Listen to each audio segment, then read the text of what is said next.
আজকে আমার গীতা পাঠের সেকেন্ড অধ্যায়ের সাংখ্যযোগের যে শ্লোকটি হবে সেটি হলো 38। তাই এটা শুরু করার আগে একবার বলুন হরে কৃষ্ণ কৃষ্ণ কৃষ্ণ হরে হরে, হরে রাম রাম রাম হরে হরে। চলুন সেকেন্ড অধ্যায়ের গীতা সাংখ্যযোগের 38 নম্বর শ্লোক। সুখ দুঃখে সমে কিত্তা লাভা লাভ জয়া জয় তত যুদ্ধায় যুদ্ধস্য নৈবং পাপম বাস্যসী। সুখ মানে সুখ, দুঃখে মানে দুঃখে, সমে মানে সমানভাবে, কিত্তা মানে করে, লাভা লাভ মানে লাভ ও ক্ষতিকে, জয়া জয় মানে জয় ও পরাজয়কে, তত মানে তারপর, যুদ্ধায় মানে যুদ্ধাতে, যুযুৎস যুদ্ধ করো, ন মানে না, এবং মানে এভাবে, পাপম মানে পাপ, আবশ্যসী মানে লাভ হবে। অনুবাদ: সুখ দুঃখ লাভ ক্ষতি ও জয় পরাজয়কে সমান জ্ঞান করে তুমি যুদ্ধের নিমিত্ত যুদ্ধ করো, তাহলে তোমাকে পাপ ভাগী হতে হবে না। তাৎপর্য: ভগবান এখানে স্পষ্টভাবে অর্জুনকে বলেছেন, জয় পরাজয়ের বিবেচনা না করে কেবল কর্তব্যের খাতিরে যুদ্ধ করার জন্য যুদ্ধ করতে হবে। কারণ ভগবানের ইচ্ছা অনুসারে এই যুদ্ধ আয়োজিত হয়েছে। কৃষ্ণ ভাবনাময় কার্যকলাপের সময় সুখ দুঃখ লাভ ক্ষতি জয় পরাজয় আদি জাগতিক ফলাফলের বিবেচনা করা নিরর্থক। কারণ ভগবান শ্রীকৃষ্ণের জন্য যে কর্মই করা হোক না কেন তার জাগতিক ফলাফলের অতীত। সে সমস্ত কর্মই অপ্রাকৃত কর্ম।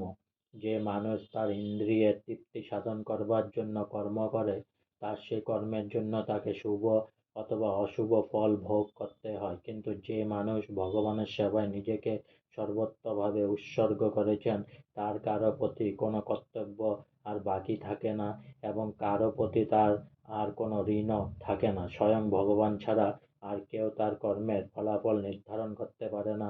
সাধারণ অবস্থায় প্রতিটি কর্মের জন্য মানুষকে কারো না কারো কাছে কৈফিয়ত দিতে হয়, কিন্তু ভগবানের সেবায় নিজেকে উৎসর্গ করে কর্ম করলে আর সে সমস্ত বন্ধন থাকে না।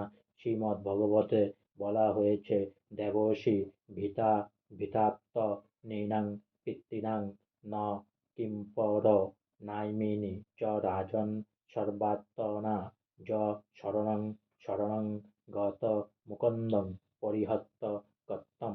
যিনি শ্রীকৃষ্ণ বা মুকুন্দের চরণে নিজেকে উৎসর্গ করেছেন, অন্যান্য সমস্ত কর্তব্য কর্ম পরিত্যাগ করেও তিনি দেবতা ঋষি জনসাধারণ আত্মীয় স্বজন বা পিতৃপুরুষ কারো কাছে ঋণী নন, বা 11:5:41 কোনো রকম ফলাফলের বিচার না করে শ্রীকৃষ্ণের চরণে আত্মনিবেদন করাটাই যে মানব জীবনের পরম কর্তব্য, সেই কথা ভগবান সংক্ষেপে অর্জুনকে জানিয়ে দিলেন। এই শ্লোকে অর্জুনের প্রতি এটি পরোক্ষ ইঙ্গিত, এবং পরবর্তী শ্লোকে ভগবান এই বিষয়ে বিশদভাবে ব্যাখ্যা করবেন। আজকে আমার গীতা পাঠের সেকেন্ড অধ্যায়ের সাংখ্যযোগের 38 নম্বর শ্লোক এখানেই সমাপ্ত হলো। তাই একবার বলুন হরে কৃষ্ণ কৃষ্ণ কৃষ্ণ হরে হরে, হরে রাম রাম রাম হরে হরে। অনেক অনেক সাবস্ক্রাইব করুন, অনেক অনেক লাইক করুন আমার চ্যানেলটি। আর আমার সাবস্ক্রাইব টোটাল এখন পর্যন্ত আপনারা 180টা করেছেন।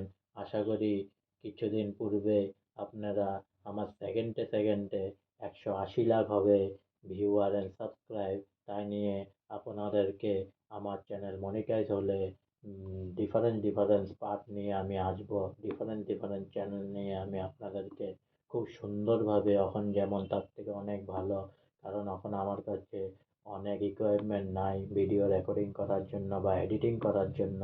আস্তে আস্তে চ্যানেল মনিটাইজ হবে, আমি আস্তে আস্তে ডেভেলপ করতে থাকবো, আর আপনাদের সামনে খুব পরিষ্কারভাবে আমি এক একটা ভিডিও নিয়ে আসবো, আর এক একটা স্টেটমেন্ট নিয়ে আসবো, আর লাইভও স্ট্রিমও নিয়ে আসবো, এবং গীতা পাঠও খুব সুন্দর করে আমি নানা রকমের গীতা পাঠ হিসাবে আপনাদেরকে ছবি সহ আমি পাঠ করে বুঝাবো।